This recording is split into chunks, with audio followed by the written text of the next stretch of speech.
to the opening press conference of the Basketball Africa League 6th season. I'd like to welcome our speakers today, FIBA Africa President Anibal Manaf, NBA Africa CEO Kalahari Kamanzi, and BAL President Amadou Gallo-Fall. I'll let our speakers address us first, and then we'll take some questions. With that, I'd like to pass it on to NBA Africa CEO Kalahari Kamanzi. Claire? Thank you very much, Pavel, and good afternoon, everyone. Very pleased to join you this afternoon. And what is really exciting is that we're just a few minutes away from the start of the Basketball Africa League season number 6. What we're seeing today is not just growth. We are seeing the rise of a compelling sports and entertainment business platform in Africa. And I think we're all very, very, very pleased to see that growing ecosystem of basketball in our continent. But let me speak about 3 or 4 things. One, why I see BAL as a growth business, why I think it plays a strategic role in the entire sports business ecosystem, and why we're seeing strong momentum in the business, and also why I think it continues to be, basketball continues to be a compelling growth story, development story, and economic story for our continent. And I'll speak a little bit about what we're expecting looking forward. So first of all, BAL as a compelling business and growth story. I think in a very short time, you'll all agree with me that we've seen the BAL become a platform that combines elite competition, and I know the 2 presidents will talk about that more. It's a platform for cultural relevance, and it's a commercial opportunity in many different ways. And we've seen that BAL is helping to unlock value across media, across sponsorship, across live events, merchandise, while at the same time showcasing African talent to the world. And we see that increasingly grow every single year. The second thing I want to say is that BAL continues to play a strategic role for the world of basketball. For us at the National Basketball Association, NBA, Africa is a long-term market and growth story. And we see that in that story and in our vision of connecting people everywhere through the game of basketball, we see that BAL in Africa is central to that vision. BAL continues to give us direct access to a young and fast-growing audience in Africa. It gives us a platform to continuously see local partnerships, and I know my colleagues will talk about that a little bit later. And we see increasingly local sponsorships, local industries identify with the story of Basketball Africa League. But we also see that if we're to talk about a way to grow the basketball ecosystem in a sustainable way, whether it's infrastructure, among others, BAL continues to be an imperative to grow that ecosystem across the continent. Third, we see great momentum, and you'll all agree with me that every single season shows that growth momentum better than even the year before. Last year alone, we saw about 140,000 fans attend games live in the arenas that we hosted the games. And if you compare that to just the year 2022, that is 3 times the number of fans that were engaging. And so what for me that confirms is that the league continuously generates not just what the African youth want, but a real opportunity for different partnerships. And of course, we saw that the league generated 1.2 billion digital impressions in the last season. Very compelling again. And so for me, when I think about that and I reflect that, it is clear evidence that there is real fan demand in African youth, and there's real commercial traction that we're seeing in the business of BAL, and that's very exciting to see. But also, basketball today in Africa is a real economic opportunity. We see Africa's growth story, whether it's youth, urbanization, digital adoption, all of those make it very compelling for the business of sports that we all are pursuing. Basketball stands out because it has global relevance, as you all know. The NBA is very much in the lead of that. It is deeply connected to youth culture, and it's highly scalable, as we are seeing here on the continent. We had different countries host, we see more countries host. And that takes me to the last point that I want to finish with, which is looking ahead. With the momentum that we see, the relevance that we see, looking ahead, we see a future that is even brighter. We're currently exploring, as you know, a franchise model where we'll have a semi-permanent league And in that exploration, we see that the league's future and its potential will continue to support long-term investment and local ownership in different cities across the African continent. So our goal is simple. Our goal is to build the BAL into a leading sports and entertainment property on the African continent. And so, in closing, I'll say the BAL is not just growing, it's proving that basketball is good business in Africa, and it shows how we're all excited to start a new season yet again to demonstrate that. So thank you, and happy to engage you later. Thank you, Claire. With that, I'd like to turn it over to Basketball Africa League President Amadou Galofal. Thank you.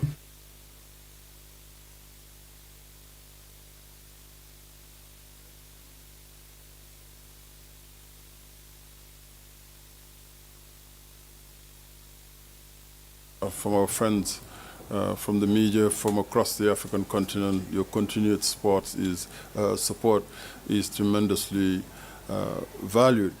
I would like to begin by thanking our partners, FIBA, for their continued support. We couldn't do this without you and your collaboration. Let me recognize our BAL ambassadors, Yan Mahimi, former NBA player and NBA champion from 2011 with the Dallas Mavericks, and also Paps Mensoubansu, who's not here in the room, but he will be with us at the game. These guys are, true ambassadors, not only for the BAL, but for Africa and basketball, and what we intend to do in terms of continuing to inspire the next generation to not only engage with the game of basketball, but engage in positive social activities as they're showing the way with how they're giving back to the game. So thank you for being here. Jan, I want to also acknowledge, and I'm very pleased to acknowledge our new BAL outfitter, Puma, and look at these guys, and definitely, I want each of those at the end of that, warmly acknowledging Johan Adamson, the Vice President for Sports Marketing and Sports Licensing. Thank you for being here. We're really excited about this partnership, and we're going to be doing amazing things together. Earlier today, we announced 15 new partners that have joined the BAL. Wanted to recognize and thank them all. We have our new partners: Amazon Web Services, Flex, Puma, the Qatar Foundation, and South African tourism. Our returning partners, we have foundational partners in the Rwanda Development Board and Wilson, as well as our official partners, ABN Bev. All of you, hope you had a chance to revel in that great party last night with Castle Light. Thank you to ABN Bev.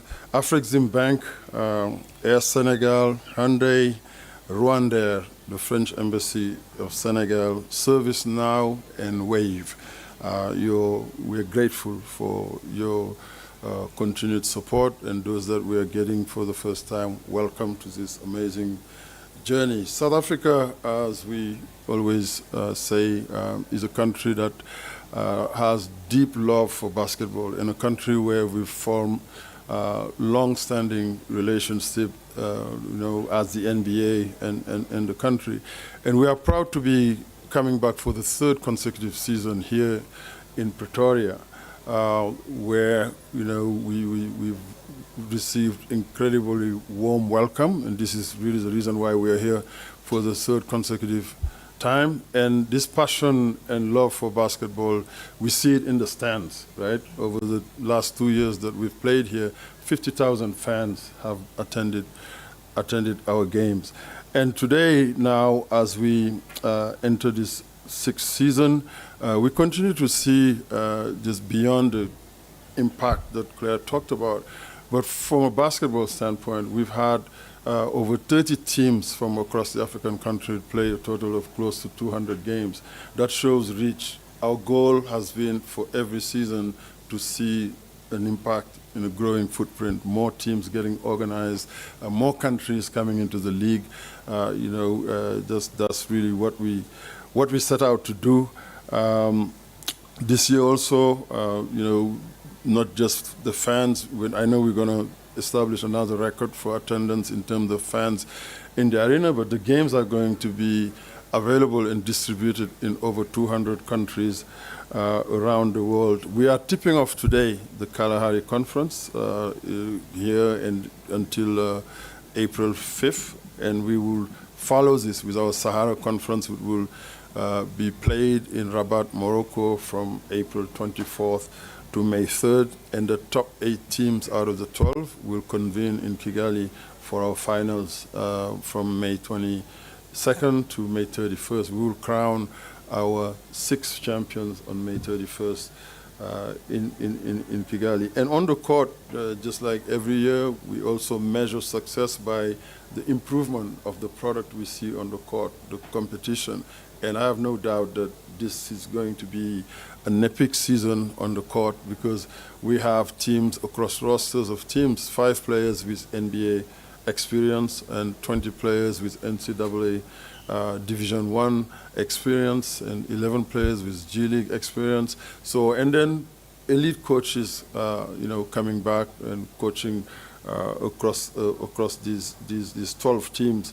And also each team will once again feature one player from our Elevate program, and the Elevate program is in collaboration with the work that we continue to do at NBA Africa to grow the sport. The elite top young players from across the continent are identified, selected, and brought to the NBA Academy in Saly, Senegal, and receiving world-class training. We know last year in the NBA draft, one of them, Haman Walwaj, was picked 10th overall by the Houston Rockets, and his rights were traded to Phoenix. And Haman is, like a true, representative of what this Elevate program is intended to do.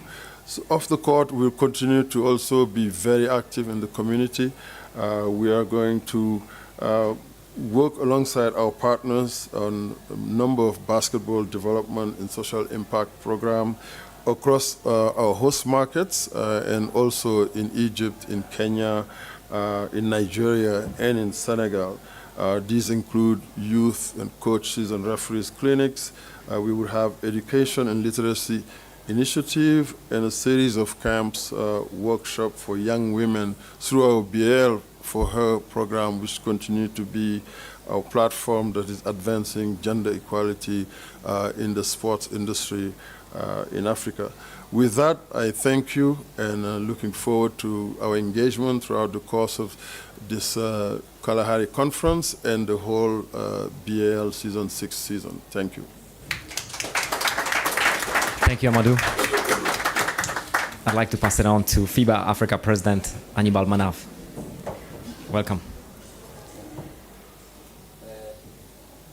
Good afternoon.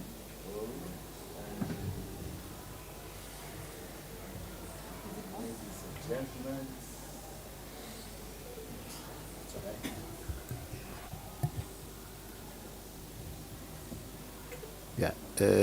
Ladies and gentlemen, partners and friends of African basketball, members of the media, distinguished guests, good afternoon to all of you.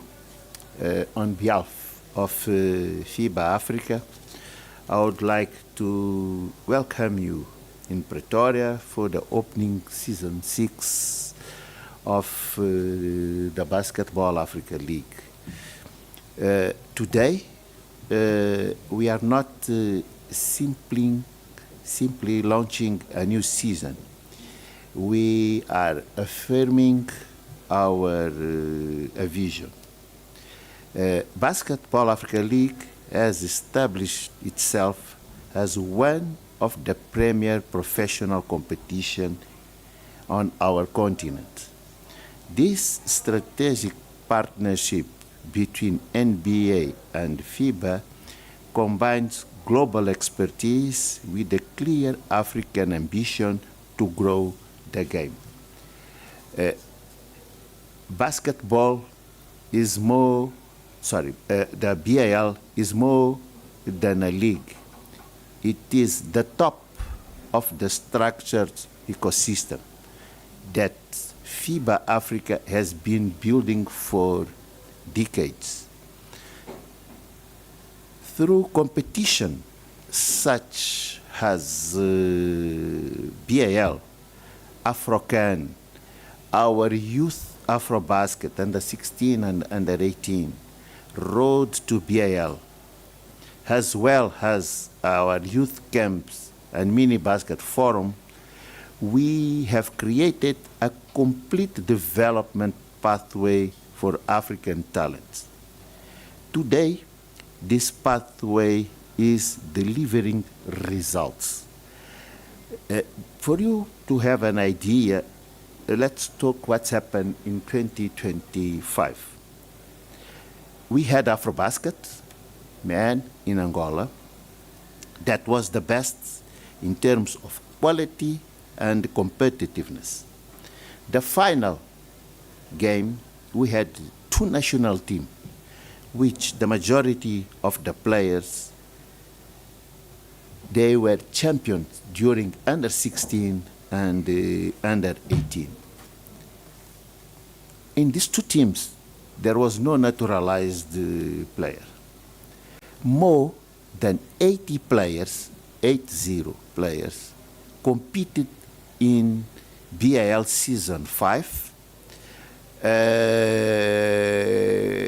and they have participated in qualifiers and Afrobasket also. This is a clear demonstration the strong impact of BAL in our national team today.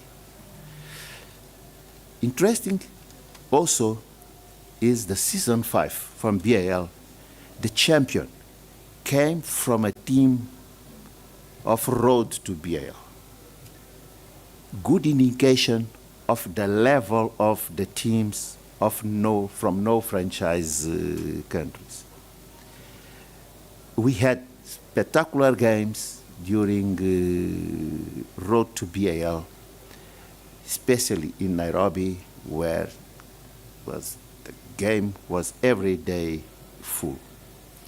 At the level of youth, as you know that BAL, as we used to say, that is not just, this partnership is not just BAL, is also development. The impact is equally tangible.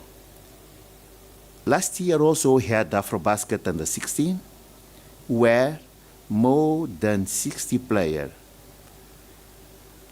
played in this Afrobasket, came from our development camp.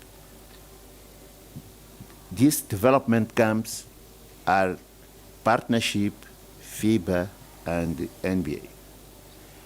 The progress also is not in this level, also is in terms of refereeing, officiating. 70% of our referees there, they officiate during the BAL competition. Why this is so important for us? In the past, we didn't have this opportunity to have our players, referees with a lot of exposure. This is why the level today, when we play Afrobasket, we don't know who is going to be champion. So we are witnessing here a true ecosystem. FIBA Africa develops the foundation, and the BAL provide the pathway. And together we elevate African basketball. So I hope that we enjoy the Season 6. We guarantee you that our players are every year more committed, and good luck for the best team of this tournament. Thank you very much for your attention. Thank you very much. Thank you, Anibal. Thank you, Claire, Amadou. I'd like to open the room for questions. Please state your name and affiliation when you raise your hands, and we can start.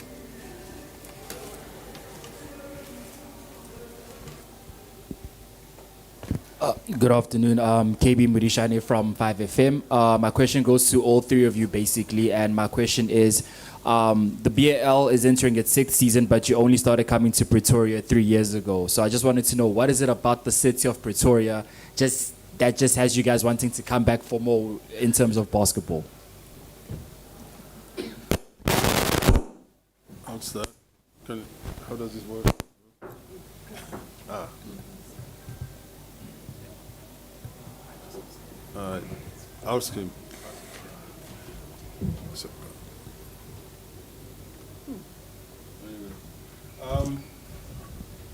thank you. I'll just say that, again, the Basketball Africa League is a culmination, right, of many, many decades of work. And a lot of that work actually have, really taken root here in South Africa. South Africa still houses the headquarters for NBA Africa, an office that was opened back in 2010. We hosted our first Basketball Without Borders camp in 2003 here in Johannesburg. So that's a long history that I talked about. Actually, coming here 3 years in a row in a 6-year span, right, of existence of the BAL, I think that's also a testament to what this country means and the potential we see here to grow the sport. As I said, fans are supportive, they engage with the game, they engage with the culture. What we see in the arena is bigger than basketball. So this is a place where we think that our brand, as we're looking to merge sports and entertainment and fashion and music, this is one of those places, I think, in Africa where you can, be very, successful doing that. So it's a testament of just the response that we continue to have when we come to South Africa, and also the long history. Thank you. Maybe what I can add is we also see South Africa as a big economy. If you look at the consuming power of South Africa, it's quite significant as well.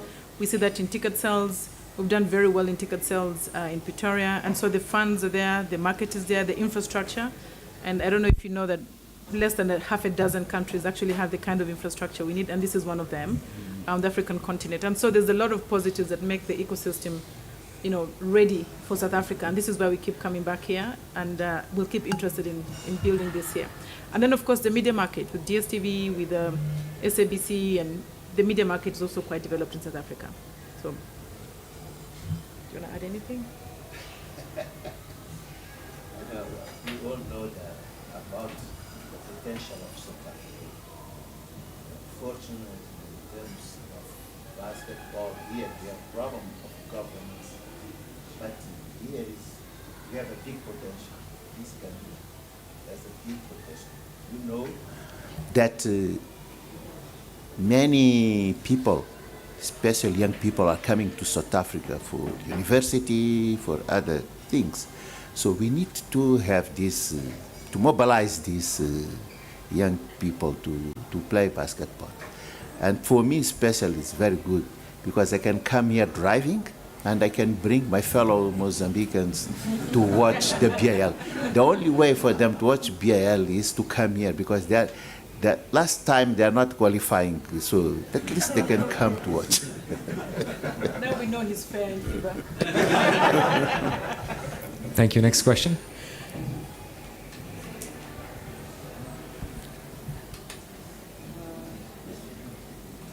Should I start?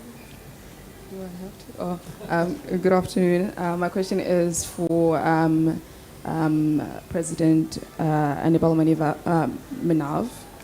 Apologies for that. As well as President Amadou. So it's two. From a FIBA perspective, how do you assess Africa's current position in global basketball, and what gaps do you think need urgent attention? And then for President Amadou, just want to know, how is the BAL ensuring that the growth translates into sustainable development at grassroots levels, especially in countries that are not necessarily represented in the league?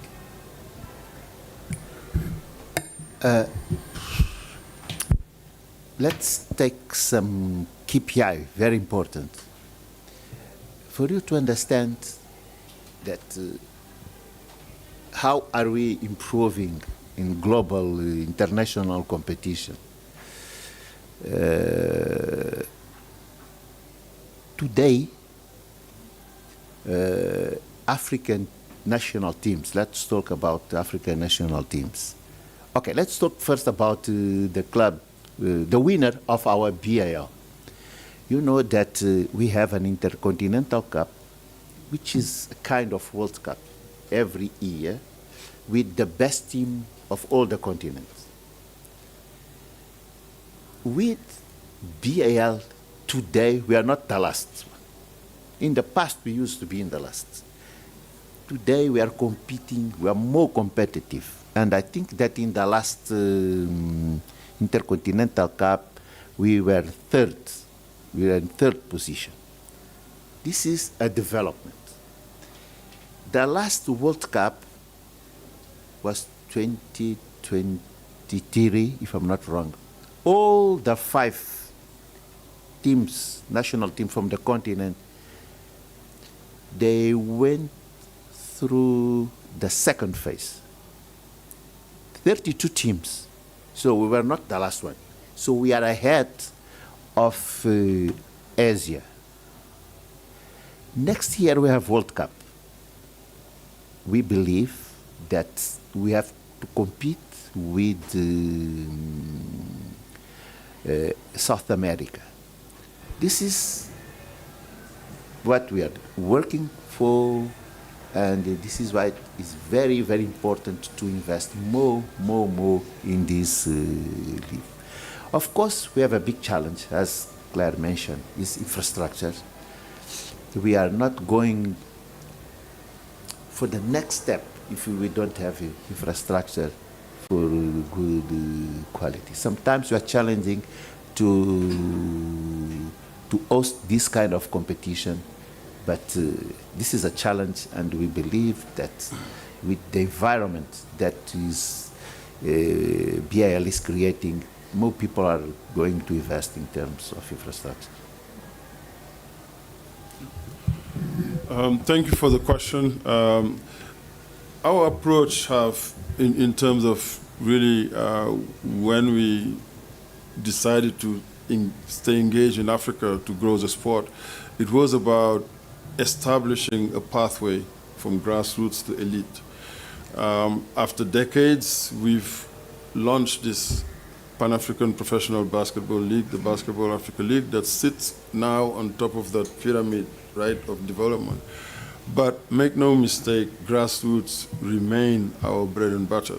You know, because of the BAL is, again, a partnership between the NBA and FIBA, we remain committed and continuing to invest heavily in grassroots development through our junior NBA programs, and also through our partnership with FIBA, the youth development camps that we've scaled, right? We started maybe with 1 or 2, and then now we are playing them not only in all corners of the continent, but also in actually individual countries where these young players are identified from these youth development regional clinic or national clinics and be brought to like Pan-African continental platforms like Basketball Without Borders.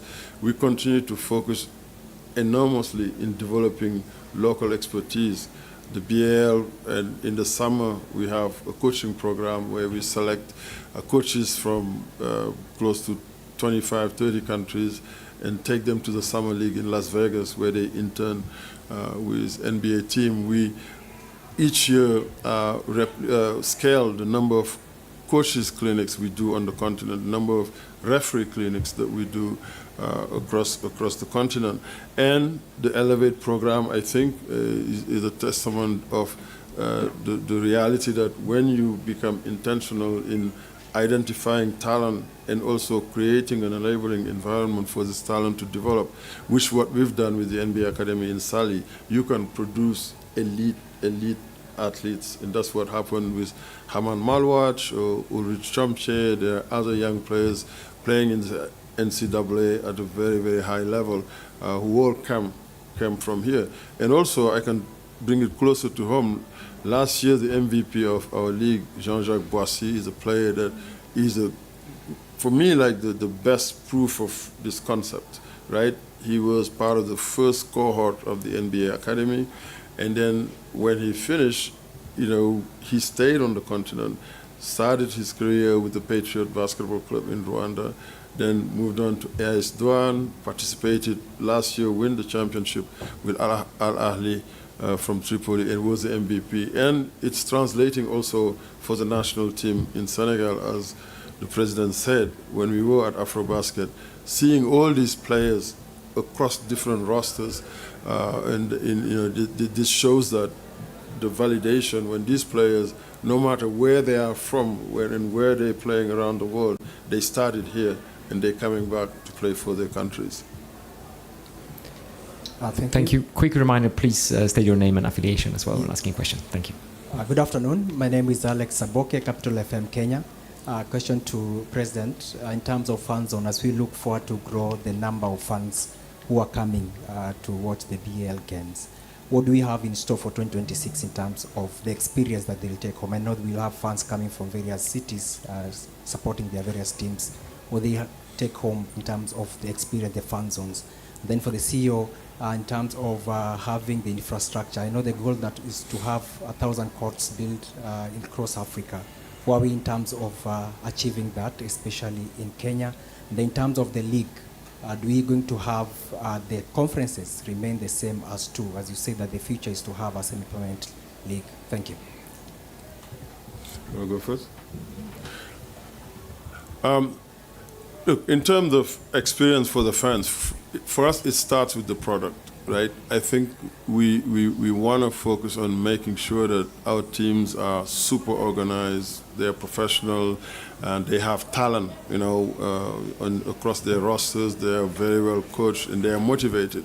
And then having like a outfitter like Puma and this incredible quality of the products, and I hope that you all get a chance to see it in the fan zone, where you will have an opportunity to see this merchandise. For the first time, actually, we are producing team jerseys, right? You can grab a Nairobi City Thunder, jersey before you leave Pretoria. So this is how we want to make sure that we stay connected and we keep engagement with the fans. But the games are going to be incredible in the arena.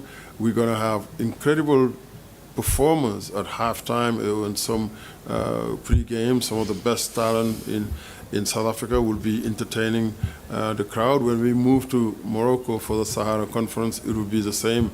Again, that confluence of music and entertainment, and you get all these influencers and just beautiful people dressed in the best designers outfit from these different countries sitting courtside. So for us, and then being able to amplify that through our digital assets, not only across Africa but around the world. We have a lot of engagement from the African diaspora, and I think it's because of this, the content that is readily available. And we started this even before we tip off. I think there was a lot of work done the past few days with our content team and our marketing team to just make sure that we are showcasing authentic content, making these players that are local heroes, turning them into global icons, and this is the journey we are on. So engaging with fans is incredibly important. The fan zones, and I hope that also you get a chance to just take a stroll there, right? Young people, families coming with kids, and just to play games and engage with the brand and engage with our sport. Thank you. Thank you. There's a second question from Alex. Yes. Awesome. So first of all, I think when I was hearing Amadou speak, he reminded me of one of the games that I remain very clearly to me in Kigali, and that was between Nairobi City Thunder and APR. And you couldn't tell whether you're in Nairobi or Kigali, because clearly there was a very big number of fans that had traveled all the way from Nairobi to support their team in Nairobi. And I think that's why you continuously see South African tourism, you see airlines, Air Senegal, Rwanda, because they're really seeing what the impact BAL is having in terms of moving people around and consuming the wider tourism ecosystem beyond basketball. And I think that's something that we see remarkable. But back to your question on the number of courts, yes, we announced that over 10 years, we're going to build 1,000 courts. Today, we're just close to 60 courts that we've built. And in Kenya, we're about to break ground for our 5th court in Kenya. And so, yes, the momentum is growing. We have lots of other, private parties that are building their own courts. Many schools today, including courts in their, physical education and sports plans. And it's really, I think, all together coming, to build or to give a lot of access to young people to play the game of basketball. And we're happy with the momentum, but we see more momentum growing as we go. Thank you.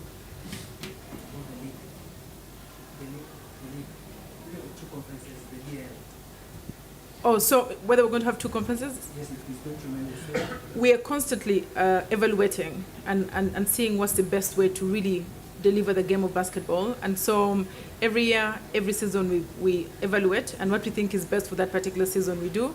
But I think what makes us really content is that we continuously bring the game of basketball in different parts of the continent. And so this year, we chose 2 cities and the finals in Kigali. But that's something that will evolve as we make more and more assessments. Thank you. One more here and one at the back. Okay, let's start here. Good afternoon. Vuyo from Newsroom Africa in Johannesburg. Quick disclaimer to the President. I do understand this might just be an unfair question, especially with of course, the programs that are already in place in the different countries that are making sure that they are finding this young talent and growing it. How are you hoping that through the Basketball Africa Leagues that the domestic, CEO speaks about the ecosystems, the domestic ecosystems are challenged? How are you hoping that they are challenged to make sure that their own ecosystems are able to, one, have spaces that allow for younger players to fall in love with basketball, but also once they've fallen in love with basketball, get, I guess, whether through the infrastructure, but be developed enough that they can get into your programs at some point, even with the teams, like in the South African teams with the Giants, are able to pick from those sort of elite players. So how are you hoping through with this now being season 6 that domestic ecosystems are challenged? I know that they manage it on their own and possibly unfair on your side, but how are you hoping that they could be challenged to sort of manage their own ecosystems? Ultimately, the measure of success for us is going to be when we start to see across Africa these local leagues, this domestic ecosystem, as you talk about, become as robust as what you see at a Pan-African level. We are a Champions League. So the stronger these local leagues are, the stronger our league are going to be, because that means that the teams that wins in Nigeria or Kenya or Angola is the absolute best, right? It's not just 1 or 2 teams every year competing. And we start to see this trend. We start to see in many countries that, different teams are coming. For Rwanda, this is the 4th team that will be participating in the Basketball Africa League. For Senegal, there's been 3 different representatives. Angola is the only country where you have Petro de Luanda as the sole, the only team that has participated, represented the country every single season. But we are starting to see that. And furthermore, the partnership with FIBA, this is where we want to focus on continuing to invest at grassroots, making sure that these teams also have junior level teams, right?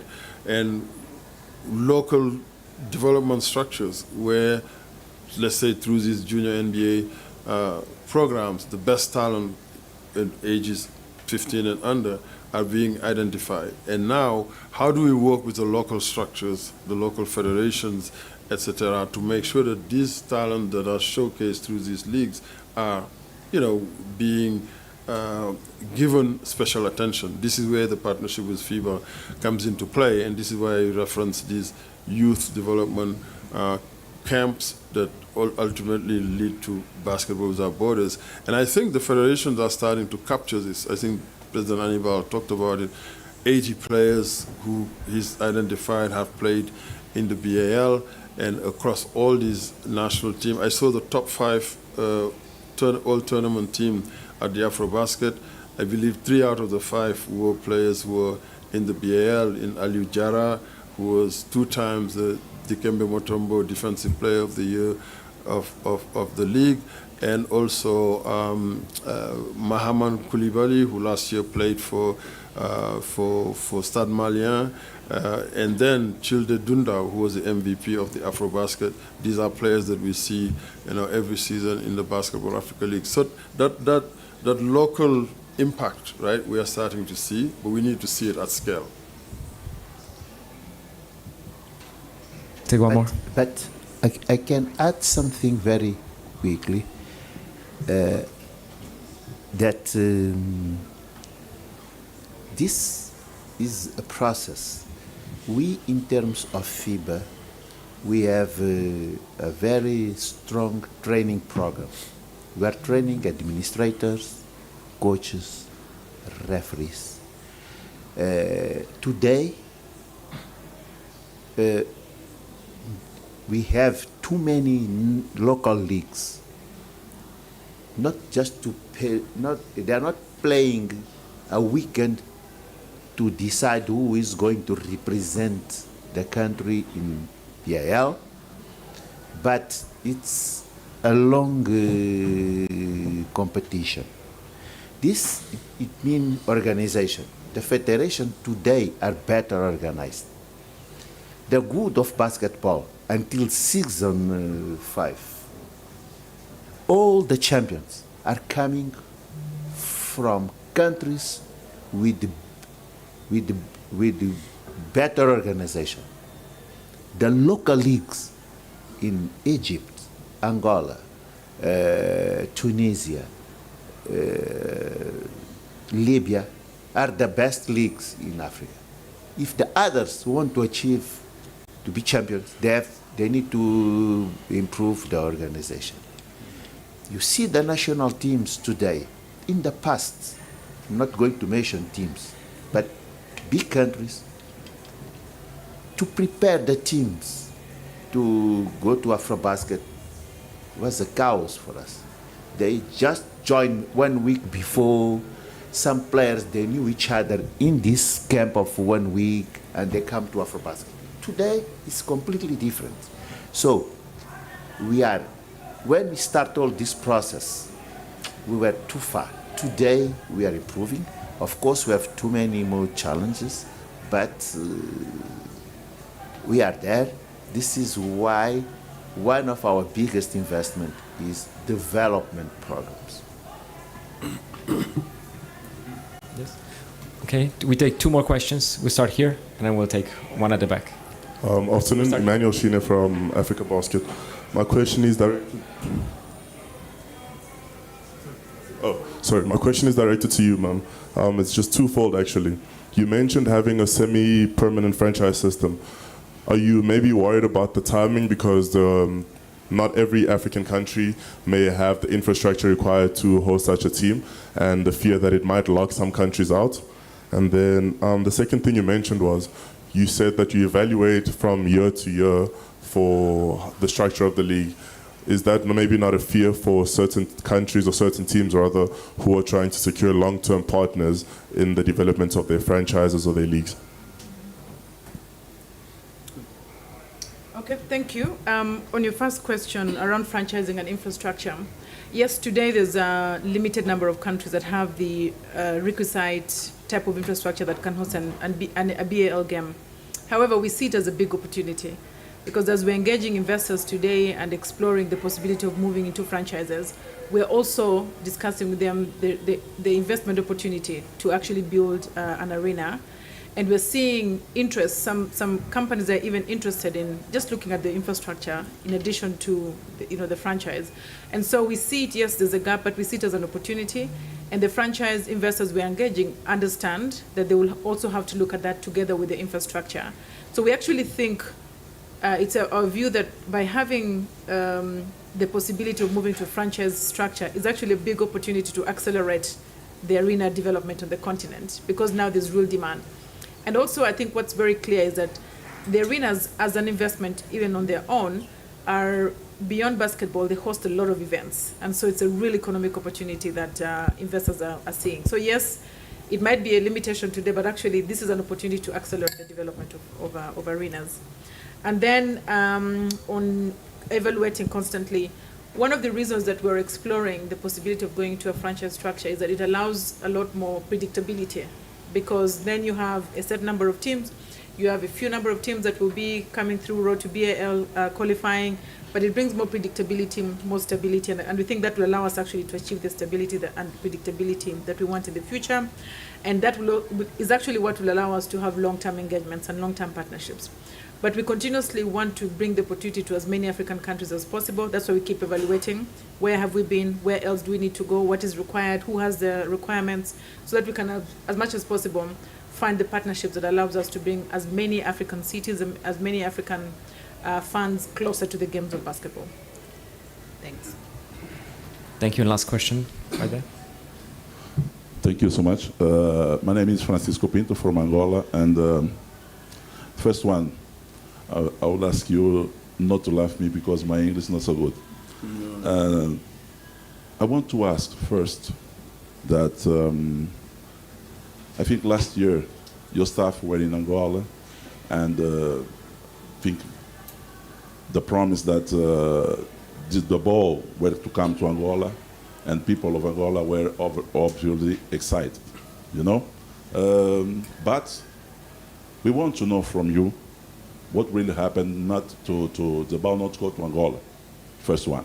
The second one is, I think Mr. Manav and all FIBA staff knows that the ball is played with teams that are champions of their countries, yes, and we know we have in the past teams that are giants in Africa. I mean, Kalahari, Zamalek, ABC, the Côte d'Ivoire, and so on. And now we don't have these elite teams playing for the ball. When you think, or when will you think about an elite ball for African teams that they are really giants? I think you got me, Paul. Yes? Mm-hmm. Thank you so much. Well, just to finish, please, I'm a big fan of yours, Mr. Amadou Fall. Thank you. Thank you. But first of all, your English is very good. Thank you so much. So, yes, definitely, your English is very good. Look, Angola, obviously, there's no debate in terms of its place, in African basketball. I think over the last 50 years, dominated in terms of the number of, wins at AfroBasket. We know that there's incredible passion for basketball. We were at AfroBasket, and we've taken many trips to Angola along with our partners, FIBA, because that we were looking forward to bringing our Basketball Africa League experience to the fans in Angola. And again, Petro Atletico de Luanda is the only team to have played in the BAL every single season. We had very positive engagement in Angola, but obviously there was a time element. We had to make a final decision by a certain time, and we were very engaged with the government and the Ministry of Sports, but just time didn't allow us to kind of, really, maybe wait any longer before we decide on where we're going to play this year. But, make no mistake that we're looking forward to bringing the experience in Angola as soon as the conditions are favorable. But there's no lack of interest, both from the side of Angola and our side. It's just that this season, at some point, we had to really finalize decisions, and it was more of a time factor than anything else. And to your second question around that elite league, I like to think that the BAL is an elite league. You talked about those great teams that we have tremendous respect for, but those teams have to win their local championship in order to qualify for the BAL. I think that is also a testament of that unpredictability that we talked about, which we want to correct by going into these franchising system where those great teams you talk about, they have an opportunity to bid, right, and to create the conditions to now have permanent seats in the BAL, whether it's the Zamalek or ABC, as you talk about. It's an open, bidding environment right now. What we want is, and all those teams are in countries that we are looking at in terms of priority to where we wish that the next wave of these permanent teams will be coming from. So, it's just a question of those teams getting organized, and also, and when I say organized, it's not just from a basketball standpoint, getting talent, but getting the right structure, becoming truly professional in terms of how they are run, how they are managed, and to be that way for the long run, to be that way in a permanent way. And that's what we're looking forward to doing and to providing as an opportunity with this franchising, with the franchising model that we're moving into. Thank you. Thank you, Amadou. Thank you, Claire. Thank you, Anibal. Thank you to the members of the media, our partners. Game starts at 4 p.m. Al Ahly takes on RSSB Tigers. We'll see the media right after. Thank you. Enjoy the game. Thank you. Thank you.